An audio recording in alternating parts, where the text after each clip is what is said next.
Started. These are on, right? Mine's on. Yours is on. Yeah.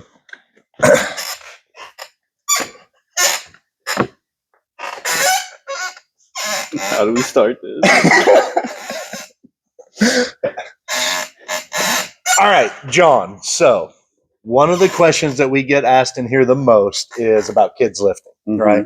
Should they be lifting? Should they be lifting heavy? What age should they start lifting at? Is it safe for them? Talk to me.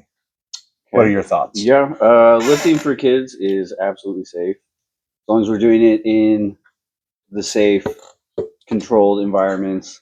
Oftentimes, people say that it's like bad for their growth plates or it stunts their growth, and the research shows that it doesn't damage their growth plates when done properly. Obviously, accidents happen, but if you bring them to a place like the barbell club where you're training them, teaching them the proper way to lift, or powerlifting, and we're going over technique, it's not bad for them at all. It also helps improve their confidence, body control. It helps improve with their sports, everything like that. So, whenever you say, so you're on the powerlifting end, I'm on the weightlifting end. What does proper progressions look like to you? So, if you got, say, an 11-year-old that comes in, he's never touched a barbell before. Let's say parents are like, "Hey, he's playing football. We need to get him stronger for a sport. We want to learn lifting and start lifting." What's the first thing that you do using powerlifting to train these kids? So we're going to start with the basics. Squatting, benching, deadlifting are the main lifts that we do in powerlifting. Everything's geared towards getting stronger at those lifts. However, if a kid comes in and he needs to get stronger, they're talking to me about football, things like that. We're going to work on his squats and his deadlifts.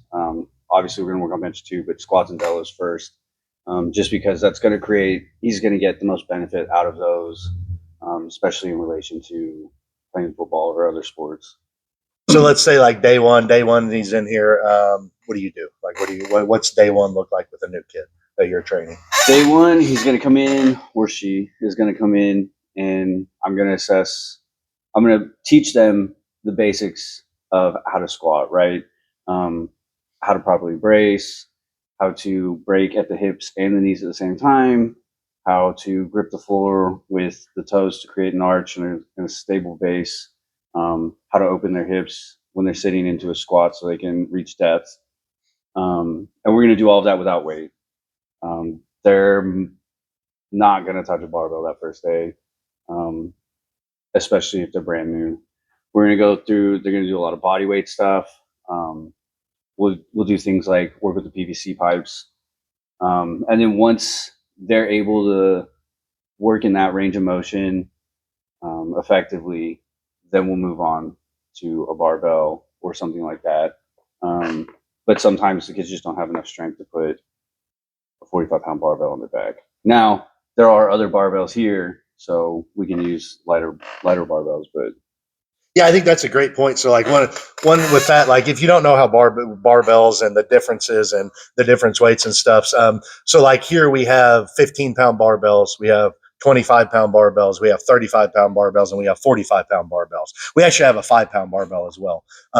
So we're able to, once we start getting on the bar, we're not just throwing a bunch of weight on the kid's back and hoping for the best. I think that's one thing that me and John really have a lot in common is that the teaching process and the learning process is super important.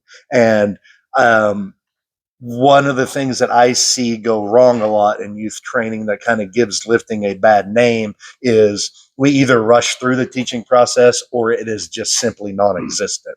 So one of the things I try to tell all my parents and kids is when you walk in here, you're going to see a platform full of kids moving weights and moving a lot of weight. You're going to have Carter and Levi up front, moving 300-400 pounds. And then you're going to have some other kids behind them moving several hundred pounds as well. But all those kids didn't just start there. All those kids started on the side working body weight movements and just learning the movements themselves first. And I think that's one thing that we really, really miss. Especially a lot of times in a school setting, is because we get in such a hurry to get to the results that we completely skip the beginning process to be able to get to that point. And that beginning process is teaching. One of the things with teaching these lifts are, I think that people like us know, is it's an incredible amount of work, Mhm. right? Because it's being completely engaged with that athlete or that group of athletes for that entire hour they're here, or whatever the time period may be. And that's really hard, especially when you're stacking, 3-4 groups in a row. Right. So, but the thing is that I found is that if you put that work in on the front end, so when I spend all my time with Levi and Carter at the beginning of their process, 2, 3, 4, 5 years down the road, that's pretty much over, and we're just Mhm. tweaking. They know how to do these lifts. They're incredibly efficient and safe at these lifts, and all we're doing is just looking at small things instead of what I find with some of the kids that come in who haven't been through the teaching process. Is it's a daily teaching process of, we got to fix this, we got to fix this, we got to fix this, even when we start over, because they're holding on to some of those bad habits. Right. And I think in parents' heads, when they see a lot of this stuff that they're scared about, is because what they see are those bad habits that they may have developed when they were in school, Mhm. or they see, kids developing now.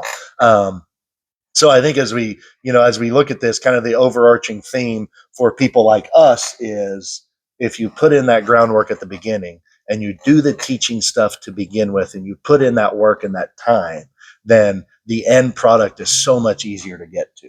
Yes. Right. And I think you hit on it too. It's like, you're probably not going to touch a bar that first day. Yeah.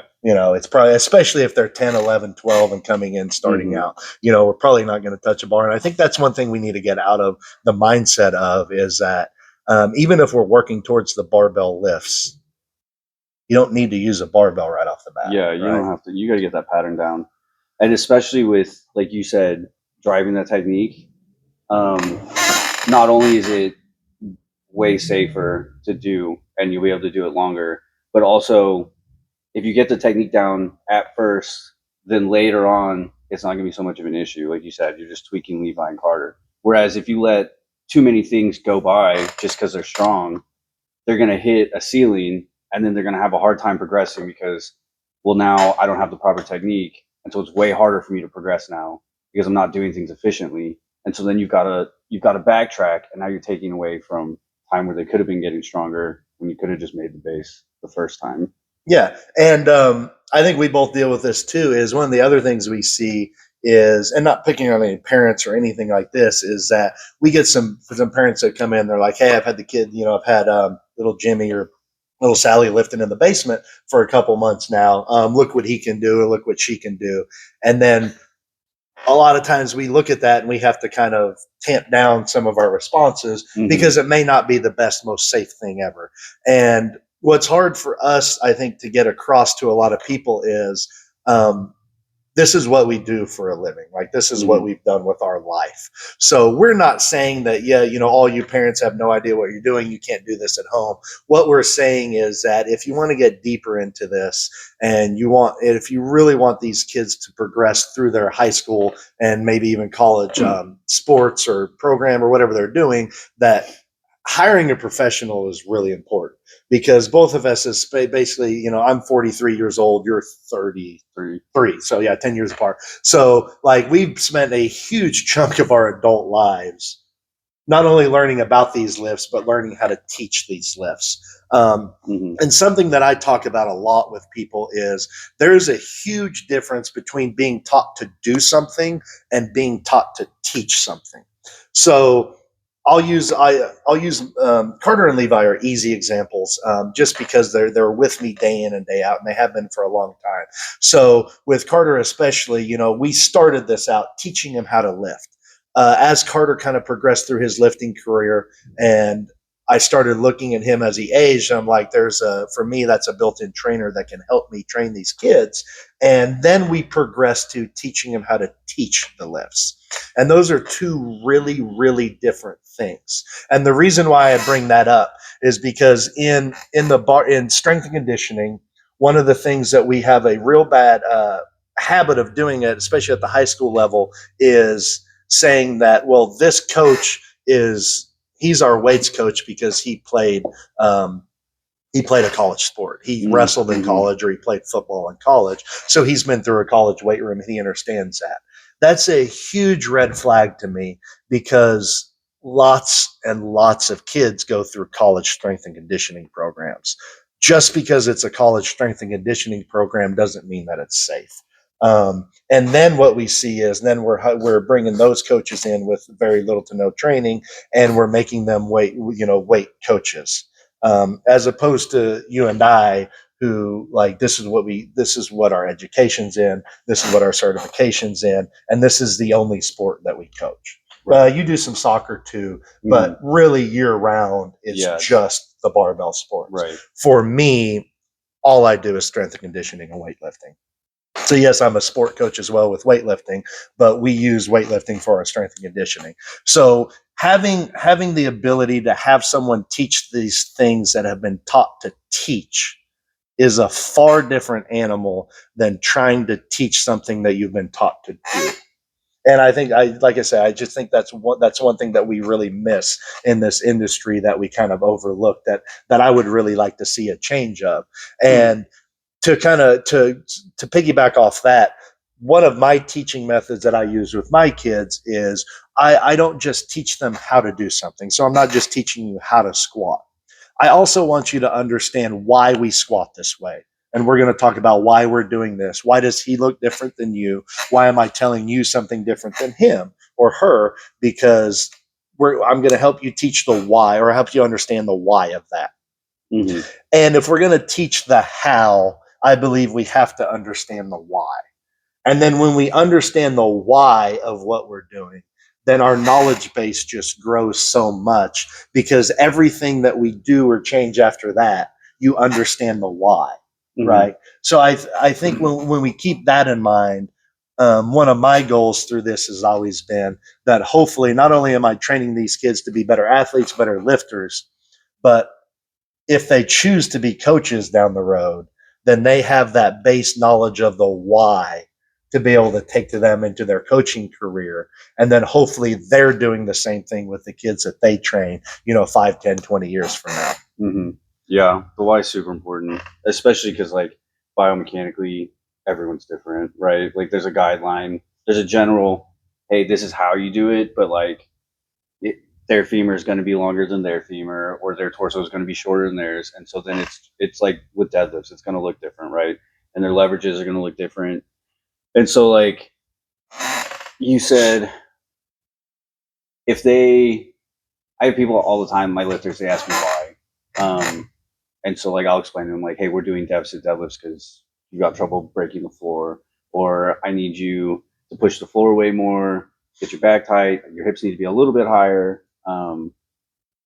And if you're not explaining the why, or you just know how to do something, you're just going to regurgitate information if you're trying to teach someone, but then you're not going to understand all the variables, or like you said, the whys as to like, well, why do my hips have to be at this height instead of this height, or why do my shins need to be back a little bit, or why sometimes with like power, our belts, they're so thick that like if your belt's too low, it's going to hinder you from getting the depth in a squat, right? And so sometimes you have trouble hitting depth. It's not because you're not opening your hips. It's not because you're not sitting low. It's just literally you need to move your belt up, And so like there's just so many variables when it comes to like teaching this kind of stuff that, sure, if you know how to squat, bench, and deadlift, okay, but if you don't understand the whys to anything, you're not going to be able to adequately teach it, And then I think another great point that you just made that we can build off of a little bit on that is that these movements that we're teaching these kids, like we're not choosing these movements just because we love the barbell. We do both love the barbell. Different ends of the barbell, different sports, even literally different barbells. Yes. But we both love the barbell, even though we're on different aspects of it. Right. But the movements are basically the same. Mm-hmm. And the reason why I pick, and I'm going to speak for you because I assume this is why you pick the lifts too, is because those basic human movements that we're teaching squatting, we're teaching hinging, we're teaching pressing, is those basic human movements are what make up the base of an athlete. So if an athlete especially a young athlete, can understand the difference between a squat and a hinge, which it sounds easy, but people really, really struggle differentiating those two movements and not melting them into one big, goofy looking squinge. You see that with That's a RDLs. squat and a hinge, right? Yeah. We're teaching these movements, what I always say, standing still. Mhm. So we're just teaching you how to squat standing in one spot without a bar, without any weight, and then we progress through that. We're teaching you a hinge without any weight, without a bar, and then we're progressing through that. Those basic movements turn into athletic movements, right? Because if we got your body, if we got your movement mechanics and your movement patterns correct on something as simple as a body weight squat, we have a much greater chance of those movement mechanics and patterns being correct when we start doing speed and agility drills, when we start moving through more complex exercises, when they start getting into their sports and working on their skills. Mhm. They have this base knowledge of the basic movements that they can build off of. And one thing that I see a lot is, especially with youth athletes, is, they want to do all these cool things that they say, as Christian McCaffrey do, or whoever, whatever top athlete it might be. Mhm. And my response to parents and kids is always, we shouldn't be looking at what the top end athletes are doing right now, right? Christian McCaffrey, at the peak of his athletic ability, at the peak of his football career, the things that he's doing, a 12, 13, 14, 16-year-old kid should not be doing those things, because Christian McCaffrey didn't spend those teenage years doing these really cool things, all these high-level plyometrics that you see him do. Right. Look at his body. What did he do his That dude had a entire barbell. teenage life doing? Lifting weights, he's getting strong, building muscle. Mhm. Right. So it's really cool to see a lot of these things on Instagram and social media that look awesome. That's a lot of eyewash, Mhm. but it's what it's doing is it's blinding us to the fact of what these guys did before that. Right. And that's something that's really, really been hard for me to get through to parents, is because we have to understand that the boring stuff comes first. Yes. And when we do the boring stuff, and when we put in the time on the boring stuff, then 2, 3, 4, 5 years down the road, then we can do this really cool stuff. Great examples of that for me. Well, probably the best example I have is Alexa Willard. Alexa Willard was a high-level basketball player, played Division I basketball. During the COVID thing, a lot of stuff happened, kept her out of the WNBA, but she was able to play overseas on a couple different teams. She was a professional athlete. She started with me when she was 9 or 10. We stayed so basic for so long. And at that point, I didn't have all the barbells. I didn't have all the weights. We did a lot of functional training because that's equipment I had. But that gave us the ability to lay a foundation with her, and we took her time. I'll never forget the first workout Alexa did. We were about 20, 30 minutes into it, and I walked over to her mom, and I was like, this is different than a lot of things I've seen before. And this was really early in my career, but I had been working at a college for 4 years at that point. So I seen college level athletes, and I'm like, Andrea, this is like, she's different. She just moves different at this age, and everything's different. And at that time, I decided I'm going to take my time. Because we're not training her to be a good 12-year-old basketball player. Nobody cares what you did at 12-year-old basketball. I'm training her to become a Division I college basketball player. And even at that time, her goals were, I'm going to be a professional basketball player. Mhm. Like, she said that constantly. So we have to sacrifice the short term, kind of, and lay the foundation, do the boring stuff. And then her junior and senior year of high school is when we took the foot off the brake and we slammed it on the gas. And she was one of the best high school basketball players the state's ever seen, especially her senior year. And not that that was because of me at all. That's not what I'm saying, because she's an incredibly talented basketball player. But when you take the time to lay the foundation and you do the boring things first, then you can really put that talent on show later on. Mhm. Versus, if her parents were like, I need 10 inches on her vertical by the time she's 13, that's a whole different thing. Yeah. And that's something that's not realistic, that doesn't stay, that isn't what we should be doing. To where if we can flip the mindset of these kids careers are made at 10, 11, and 12. They're not. Hmm. You know, those are the years that we need to worry about the basics. Then I think we can really help these kids kind of develop. And then the other thing with that I really like to talk about, I know I talk a lot, is these kids then, when they're done playing, they're active for the rest of their life, which is the entire freaking point. Yeah. Because what I hate to see is a lot of these football and wrestling are bad about it, is that these kids play these sports for 10 years, 15 years, and then they come out of college and they have such a negative relationship with exercise because exercise has ruined their bodies. It's taken their time away from their life. It's taken time away from their friends. They can't get jobs because of everything they've had to do for the sport. So if you're doing things for their sport that are hurting them or making them hate exercise, why? What are we doing? Mm-hmm. We want to build these kids to be healthy, functioning, mobile adults for 30 years after they play. And that's just something I think we lose track of a lot of times, as I pontificated for 30 minutes about that. I have a few things. One, just to hit off of like what you said most recently about kind of holding her back, but like setting her up for the future. When in reality, you're not really holding her back. You were just setting the foundation so that she could continue forward and go as far as she could. And like you said, a lot of parents think like the now, right? Instant gratification. If they can't make the league or whatever at 12, then they're not gonna be able to do it at 18, which is a crazy concept to me. But I've seen this since I've been doing this with kids who they've grown up playing sports their whole life, right? All they're doing, whether it's soccer, basketball, baseball, travel baseball, and they're just going hard at it the whole time, and that's all they're doing, and they're neglecting strength training.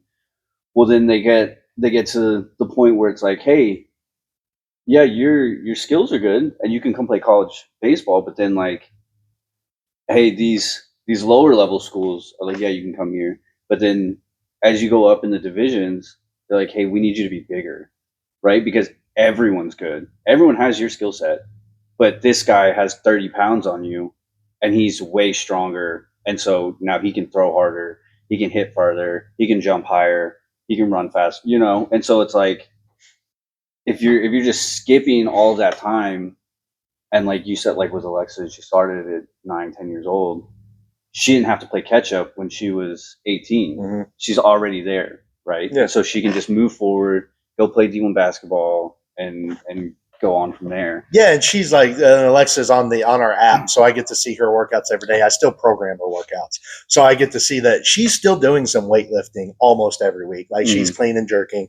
She doesn't love to snatch, which is fine, but we're still putting a barbell over her head almost every week. She's still doing some sort of strength training almost every week. She's still doing some sort of functional training that I've taught her, whether it's a suspension training or the kettlebells every week.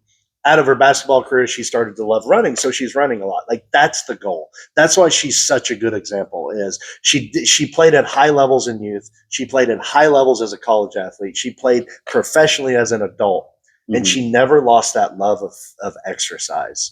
And that's one of the things that I think I'm most proud of, but also that I see is really lacking. She's healthy for the long run. She's healthy. Right? Yeah, she's really healthy. She can, she's training for a marathon right now. Alexa's 6'2" tall. She's like, that's a lot of body for a marathon runner. And she's not a small girl. She's a very strong girl, but she's doing it and she's staying healthy. So that's great. One of the things that you're going to hit on that I think we'll just put off till later, that's a whole nother topic, but I'm going to touch on it just a little bit, is parents. Listen to me.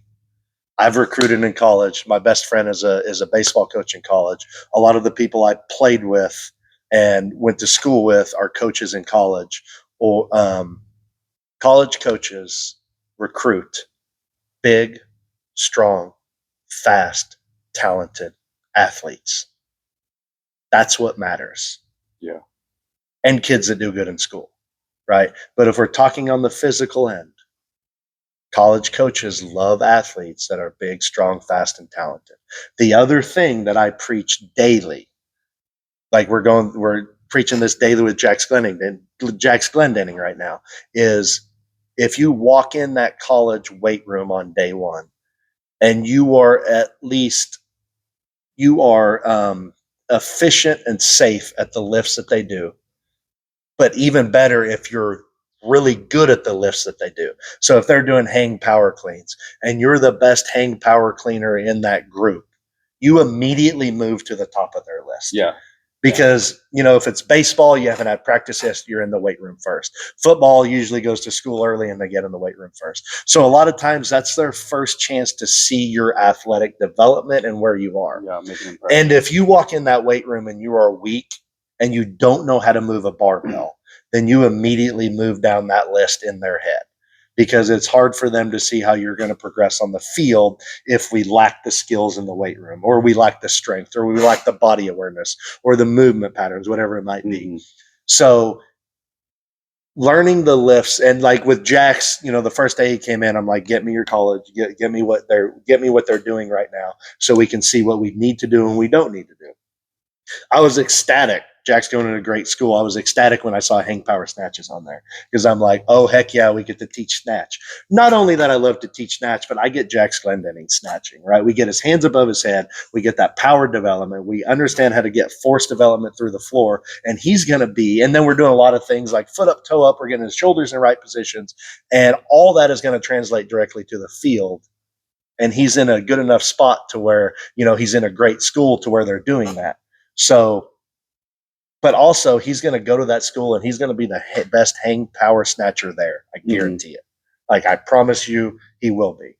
And that alone is going to shoot him to the top of the list in their mind. So I think that's really important. But there's a lot more that we can go over that. But again, parents, big, strong, fast, talented athletes that do good in school. That's what matters. Yep.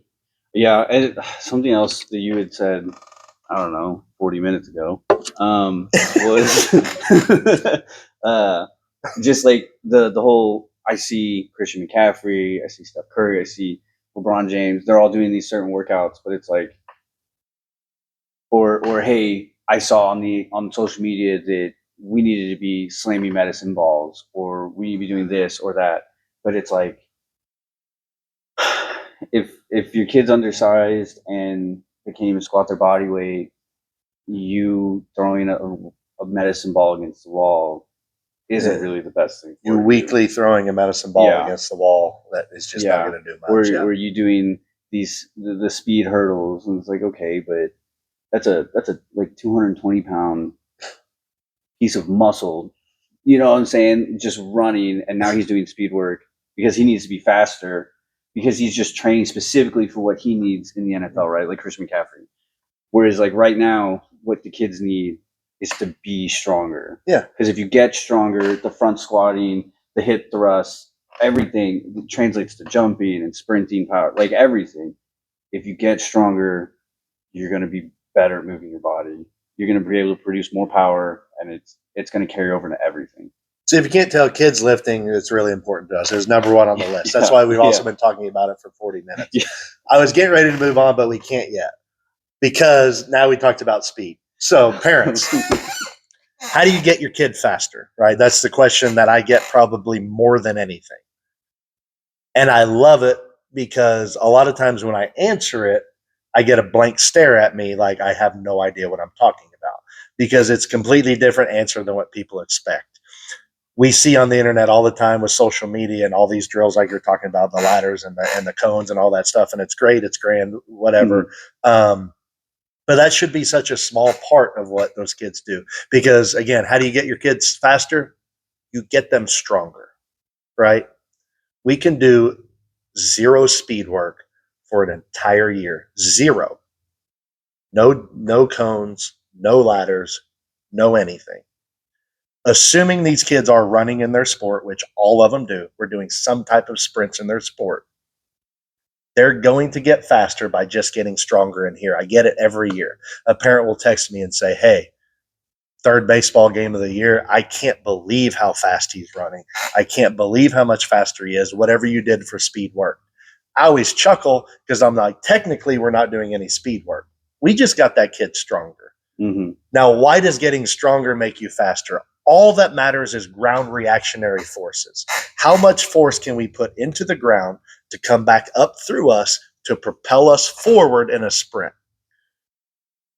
What dictates the amount of energy and forces you can put into the ground is the amount of forces your body can generate, which is why we lift weights. A deadlift is simply putting force into the ground to get forces and energy back up through you to stand up with heavy weight. A back squat is simply putting energy and forces into the ground to get the forces and energy back up into you to sit down in a squat and stand up. One of the hallmarks of my teaching process is we explain Newton's third law, right? For every action, there is an equal and opposite reaction. What that means in lifting and sports is if the reaction we're seeking is propelling you forward, or the better example, easier to understand is up, say a vertical jump. If the reaction we're seeking is a vertical jump to jump as high as you can, the action we need is energy down into the ground. That's squatting, that's deadlifting, that's cleaning, that's jerking, that's snatching, right? That doesn't really happen on ladder and cone drills.